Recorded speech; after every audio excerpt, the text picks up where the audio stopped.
ನಿನ್ನೆ ಸದನದಲ್ಲಿ ಭಾರತದ ಸಂವಿಧಾನ ಶಿಲ್ಪಿ ಡಾಕ್ಟರ್ ಬಾಬಾ ಸಾಹೇಬ್ ಅಂಬೇಡ್ಕರ್ ಅವರ ಅವರಿಗೆ ಅವಹೇಳನಕಾರಿ ಮಾತನಾಡಿದ್ದಾರೆ ಅಂತ ಹೇಳಿ ನಾವೆಲ್ಲರೂ ಧರಣಿಯನ್ನು ಮಾಡುವಂಥ ಸಂದರ್ಭದಲ್ಲಿ, ಯಾಕಂತಂದರೆ ಅಂಬೇಡ್ಕರ್ ಜಿ ಅವರಿಂದನೇ ಇವತ್ತು ಮಹಿಳೆಯರು ನಾವು MLA ಆಗಲಿಕ್ಕೆ, ಮಂತ್ರಿ ಆಗಲಿಕ್ಕೆ ಸಾಧ್ಯ ಆಯಿತು.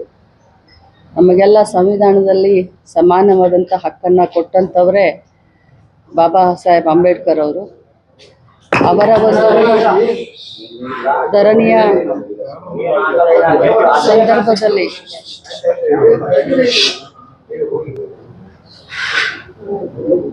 ಎಲ್ಲರೂ ಧರಣಿ ಮಾಡಿ ಮುಗಿಸಿ ನಾವೆಲ್ಲ ಕೂತ್ಕೊಂಡಿದ್ವಿ. ಸಭೆ ಕೂಡ 10 ನಿಮಿಷ ಮಾನ್ಯ ಸಭಾಪತಿಗಳು ಅಡ್ಜನ್ ಅಂತ ಹೇಳಿ ಅವರು ಒಳಗೆ ತಮ್ಮ ಸಭಾಪತಿ ಕಚೇರಿಗೆ ಹೋದ ತಕ್ಷಣ ನಾನು ನನ್ನ ಸೀಟಿನ ಮೇಲೆ ಸುಮ್ಮನೆ ಕೂತ್ಕೊಂಡಿದ್ದೆ. ಆದರೆ CT ರವಿ ಅವರು ನಮ್ಮ ನಾಯಕರಾದಂಥ ರಾಹುಲ್ ಗಾಂಧಿ ಅವರಿಗೆ ಡ್ರಗ್ ಅಡಿಕ್ಟು ಅಂತ ಹೇಳಿ 3-4 ಬಾರಿ ಅಂದರು. ನಾನು ಮತ್ತೇನು ಸುಮ್ಮನೆ ಕೂತ್ಕೊಂಡೆ ತಾಳ್ಮೆಯಿಂದ. ಮತ್ತೆ ನನ್ನನ್ನು ನೋಡಿಕೊಂಡು ಡ್ರಗ್ ಅಡಿಕ್ಟ್ ರಾಹುಲ್ ಗಾಂಧಿ ಅಂತಂದರು. ಡ್ರಗ್ ಅಡಿಕ್ಟ್ ರಾಹುಲ್ ಗಾಂಧಿ ಯಾಕೆ ಅಂತೀರಾ? ಹಾಗಾದರೆ ತಾವು ಕೂಡ ಆಕ್ಸಿಡೆಂಟ್ ಮಾಡಿದಿರಲ್ಲ, ಹಾಗಾದರೆ ತಾವು ಕೂಡ ಕೊಲೆಗಾರರಾಗ್ತಿರಲ್ಲ ಅಂತ ಅಂದೆ. ನಾನು ಹಾಗೆ ಅಂದ ತಕ್ಷಣವೇ ತಿರುಗಿ ತಾವೆಲ್ಲರೂ ಕೇಳಿದ್ದೀರಾ, ನನಗೆ ಆ ಪದವನ್ನು ಬಳಸಲಿಕ್ಕೆ ತುಂಬ ಅಸಹ್ಯ ಆಗುತ್ತೆ. ನಾಗರಿಕ ಸಮಾಜದಲ್ಲಿ, ರಾಜಕಾರಣದಲ್ಲಿ ಭಾಳಷ್ಟು ಧೈರ್ಯ ಮಾಡಿ, ಭಾಳಷ್ಟು ಕಷ್ಟದಿಂದ ಒಬ್ಬ ಸಾಮಾನ್ಯ ಕಾರ್ಯಕರ್ತೆಯಾಗಿ ಇಲ್ಲಿವರೆಗೆ ಒಬ್ಬ ರಾಜ್ಯದ ಎಲ್ಲ ಮಹಿಳೆಯರನ್ನ ಪ್ರತಿನಿಧಿಸ್ತಾ ಇದ್ದೀನಿ. ಇಂಥ ಸಂದರ್ಭದಲ್ಲಿ ನನಗೆ ಆ ಮಾತನ್ನು ಒಮ್ಮೆಲ್ಲ 10 ಬಾರಿ ಹೇಳಿ ನನ್ನನ್ನು ತೇಜೋವಧೆ ಮಾಡಿದರು. ಇದಕ್ಕೆಲ್ಲ ಹೆದರೋದಿಲ್ಲ ನಾನು. ಆದರೆ ನಾನು ಕೂಡ ಒಬ್ಬ ತಾಯಿ, ಒಬ್ಬ ಅಕ್ಕ, ಒಬ್ಬ ಅತ್ತೆ. ಇವತ್ತು ನನ್ನನ್ನು ನೋಡಿ ಸಾವಿರಾರು ಮಹಿಳೆಯರು ರಾಜಕಾರಣಕ್ಕೆ ಬರಬೇಕು ಅಂತಿರ್ತಾರೆ. ಇರುವಂಥ ನಮ್ಮವ್ರಿಗೇ ಅದು ಸದನದಲ್ಲಿ ಈ ರೀತಿ ಮಾತಾಡಿದ್ರೆ ಬಹಳ ಹರ್ಟ್ ಆಗುತ್ತೆ.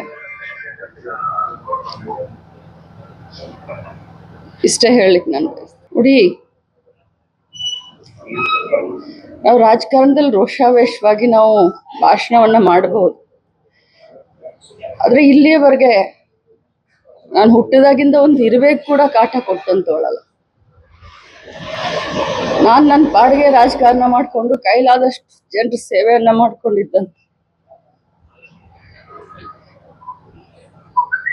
ಕೆಟ್ಟದ್ದನ್ನು ನೋಡಿದ್ರೆ, ಕೆಟ್ಟವ್ರನ್ನ ಕಂಡ್ರೆ ದೂರ ಹೋಗುವಂತ ಸ್ವಾಭಾವಿಕ ರಾಜಕಾರಣದಲ್ಲಿ ಇದೀವಿ ಅಂತಂದ್ರೆ ನಾವು ಸ್ವಲ್ಪ ಧೈರ್ಯದಿಂದ ಇರಬೇಕಾಗತ್ತೆ. ಆದರೆ